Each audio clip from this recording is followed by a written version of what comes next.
Hey guys, MGTOW Dad here. Hope everything's going good. I just want to talk about being skeptical of everything. When it comes to 9/11, there's this interesting false dichotomy for I believe. That false dichotomy is you believe the government had nothing to do with 9/11 or you think the government planned 9/11.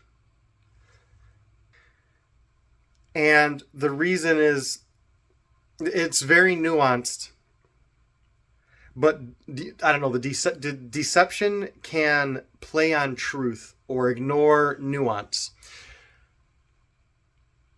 Not everything has to be direct. For example, now we have the Maui wildfires. Looking back, we have people forcing mask lockdowns, masks, lockdowns, forcing vaccinations in people.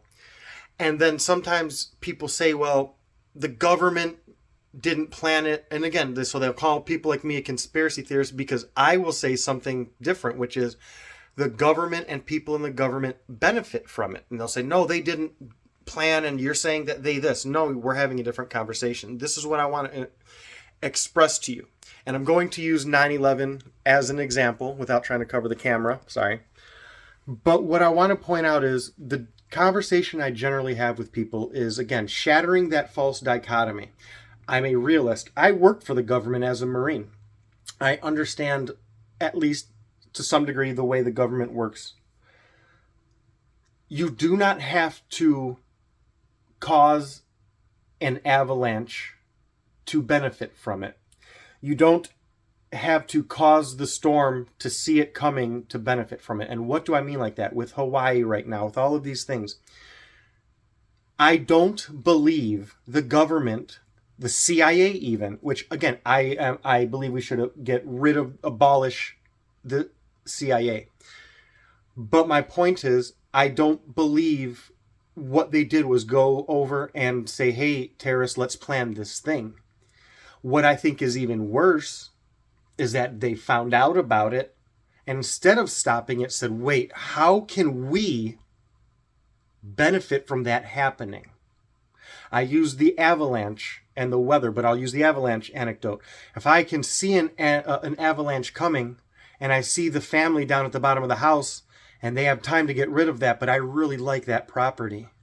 It is some nice property. And if they were just to get wiped out by an avalanche, that property is going to come right up for sale. Isn't that weird? I didn't cause that avalanche. Now I could have, but my point is I didn't cause that avalanche. God did. I didn't let that family get away.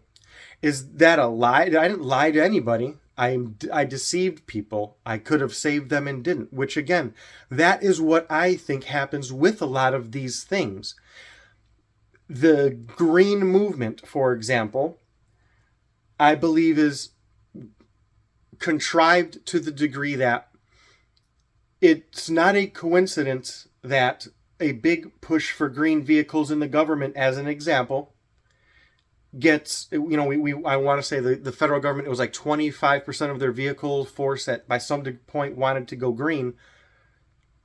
Within weeks of, I think it was Nancy Pelosi and her husband or a family member investing in a green either battery or vehicle or some issue, some inclusive green. So again, I don't think that's coincidental. Now, I don't think Nancy Pelosi and them are making the green movement, but I do think they're saying, okay, California is going to suffer when their power grid can't sustain itself. We're going to lose jobs. We're going to get rid of zero carbon things like nuclear power facilities, but I will benefit because my cousin over there, my husband, my in-laws have a so-and-so company that will benefit when I move to that agenda. So I'm good. Again, we need to be skeptical and not say that people started something to deceive you and benefit from it at your behest or at the sake of you. But we need, as skeptics, to think differently, to see things from different perspectives, not to force ourselves into these narrow, again, false dichotomies where you're either one or the other when there's a lot more to what can be going on. Individuals, large groups, profiting from things like that. War is a prime example where if I happen to sell guns and fighter jets, I may want something to happen in Ukraine, even if I never started it. I may now want that thing to continue, maybe even get worse. I don't care if your children die because I'm going to make a lot of money for each jet that I sell. There are, again, different nuances to the way people will take advantage of you and take advantage of serious events like this. With Maui, with any natural disaster, there are people, it's hard. I always say, you view the world through the lens of your own bias. I would never think, wow, look at my neighbor's apartment out there, it's on fire. I can run in there because they left and go grab that TV before it burns. But there are people who will not only think that, they, again, they'll see that and hope the person, they can get something from it, or hey, I'll help you if you pay, whatever. There are people who that's where their brain goes. And even though I would never think that, sometimes I'm like, wow, there's no way a person would do that, because I know I would never.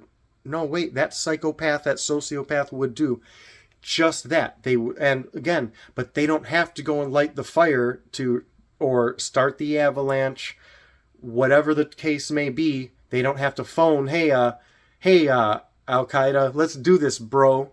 They can get the wiretap, find out they're doing it, and then again, okay, let's do this, guys. What can we get out of this? Who can we benefit? What person do I know that would love this war, that would just make a lot of money from all these casualties, this chaos? Let me get this going. Again, stop and think, but always be skeptical.